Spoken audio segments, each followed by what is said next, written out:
Hello, this is Tom of Gamer Attitude, and this is my review for Bound by Flame for the PlayStation 4. The PlayStation 4 library has really picked up steam lately. To name but a few: Titan Attacks, a homage to Space Invaders, putting an octopus through the daily grind with Octodad, or scare yourself silly with horror game Daylight. But a library never feels complete without a meaty RPG for you to carve out a hero in your own image, then grind through 40 hours plus of deep and satisfying gameplay. Can Bound by Flame be that RPG? Bound by Flame follows a member of a mercenary group called the Freedom Blades, who very early on in the game gets possessed by a flame demon when a spell accidentally goes awry. The possession isn't permanent. Our hero still has his or her own thoughts, but the demon has its own agenda and its own idea of restoring world order before the undead and the monsters ruled. Luckily, a side effect of the possession is the ability to conjure fire, which comes in very handy. The player also now has the choice to either succumb to the demon's will or be assertive and use his or her new affliction to their advantage. The choices made also directly affect the main character's appearance. So far so good, right? I'm digging this interesting premise. It's just such a shame that poor storytelling never piques your interest again past the introduction. The story is told mainly through bland and unnecessary cutscenes, speeches are drawn out, and the script is cheesy at best and just plain garbage at its worst. There are times when the script is theatrical and grand, but then in an instant the language turns colourful. Game of Thrones does this as well, but at least the show knows when to be elegant and when to be vulgar. The on-screen characters' expressions rarely reflect the tones and emotion from the voice actors. All you see is a deadpan face with their mouth flapping without a sense of them really saying anything interesting. Although you can choose your own name in Bound by Flame, everyone just calls you Vulcan. Of course, I don't expect them to actually call me Thunderpants, that's right, that is what I call my character. But then, why give me a choice? All these issues seem to be me just nitpicking, but they all add to the overall effect of the game, which is unpolished and broken. Graphically, Bound by Flame is also pretty muddled. There are times where the lighting effects afforded by the new console look pretty impressive, but it only highlights the uninteresting scenery.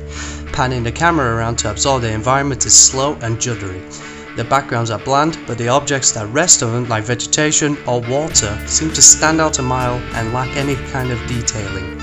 There must be a Freedom Blades uniform as well, because everybody looks the same. Maybe that's to accentuate the change in appearance our hero goes through, but there can at least be some variety.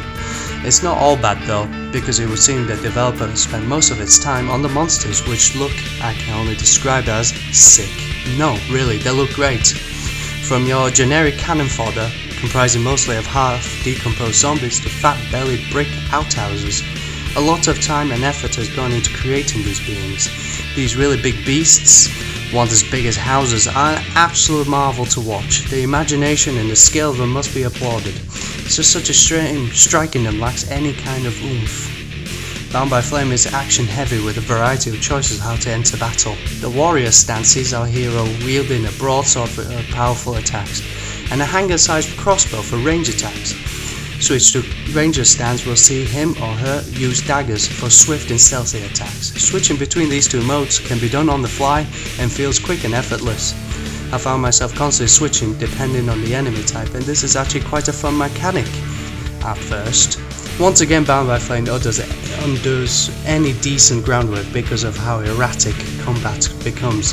The camera poses the biggest issue, never following the action, and manual adjustments feel too heavy. The lock-on system just simply doesn't work, and when there are multiple enemy types, the game becomes infuriatingly overwhelming with attacks, both close and range, coming in from all angles. Any tactics employed, such as stealthy, quickly evaporates because of how utterly useless your companions are. Eventually you do learn to take your time going into battles and exploit enemy weaknesses, but all the initial fun has already drained away. As an RPG, you can upgrade your hero to the nth degree, but there is little new on offer here that we haven't seen 1,000 times. All the clothing, even shin guards, we like our shin guards, can be changed. There is a medium-sized skill tree which is simple enough to use but doesn't offer much depth. Being able to craft anytime you like is quite fun though. If you obsessively collect everything you come across, you will be rewarded with opportunities of crafting something actually useful in the middle of battles, even the boss battles. Items can vary from offensive, defensive, or even augment your abilities or defenses, such as Cold Ward. I find it hard to recommend buying Bound by Flame. Maybe rent it if you can. There are parts of the game I like, but they are buried under a steaming heap of broken mechanics, bland presentation, and bad storytelling.